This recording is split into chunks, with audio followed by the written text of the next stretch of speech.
Tariff एक ऐसा tax है जो किसी मुल्क की हुकूमत दूसरे ममालिक से आने वाले माल पर आयत करती है।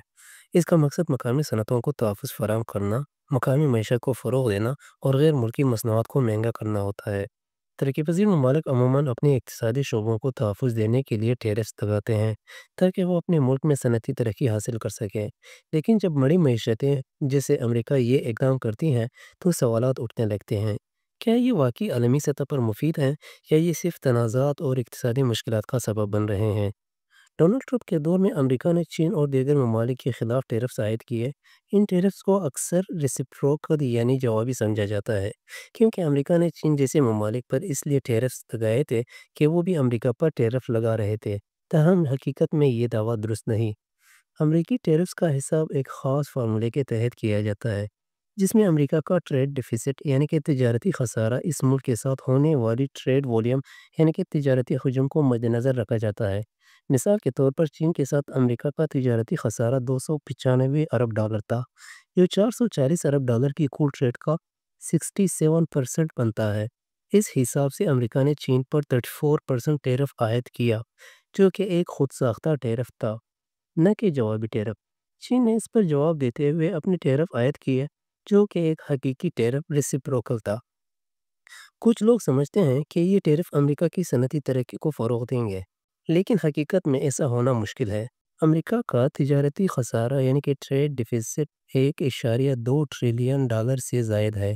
इस पर कर्ज़ों का बोझ भी बढ़ रहा है। इन टैरिफ्स के असरात सिर्फ अमेरिका तक महदूद नहीं रहते, बल्कि आलमी सतह पर भी मनफी असरात पड़ते हैं। अमेरिका के स्टॉक मार्केट में 5 ट्रिलियन डॉलर का नुकसान हुआ और आलमी स्टॉक इंडेक्स भी नीचे गिर गए।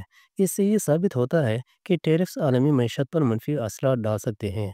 अमेरिका की इक़्तिसादी पॉलिसियाँ आलमी तिजारती निज़ाम में तनाव का सबब बन रही हैं। अगर अमेरिका अपने आलमी तिजारती इत्तेहादियों के साथ ताउन के बजाय सिर्फ अपने मफादात को तरजीह देता है, तो इससे आलमी ताल्लुकात में दरार आ सकती है। इसका असर आलमी सरमायादारी निज़ाम पर भी पड़ेगा, क्योंकि आलमी मार्केट्स अमेरिका की इक़्तिसादी ताकत को एक मजबूत सतूह के तौर पर देखती है। माशी कौमपरस्ती अगर बढ़ती जाए तो आलमी इक़्तिसादी बहरान और सियासी तनाव का सबब बन सकती है, जिसकी मिसाल हमें 20वीं सदी के दोनों आलमी जंगों में मिलती है। इस तमाम बहस से जो सबसे अहम सबक निकलता है, वो ये है कि इक़्तिसादी कौमपरस्ती या इकनॉमिक नेशनलिज्म का रुझान आलमी सतह पर अदम इस्तेहकाम पैदा करता है। अगरचे टैरिफ्स आर्ज़ी तौर पर मकामी सनअतों की हिमायत कर सकते हैं, मगर तवील मुद्दत में इनके असरात आलमी तिजारत पर मनफी पड़ते हैं और ये आलमी ताल्लुकात को मुतासिर करते हैं। अगर ममालिक अपने मफादात के लिए आलमी तिजारत को महदूद करते हैं, तो इससे न सिर्फ माशी मसाइल पैदा होंगे, बल्कि आलमी अमन और इस्तेहकाम भी खतरे में पड़ेगा।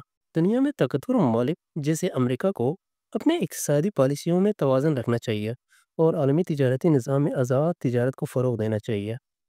आलमी सतह पर ताउन और समझौता करने से ही हकीकी तरक्की मुमकिन है। टैरिफ का इस्तेमाल अगरचे एक वक्ती हल हो सकता है, लेकिन इसका तवील मुद्दत में दुनिया की मईशत पर गहरा असर पड़ता है।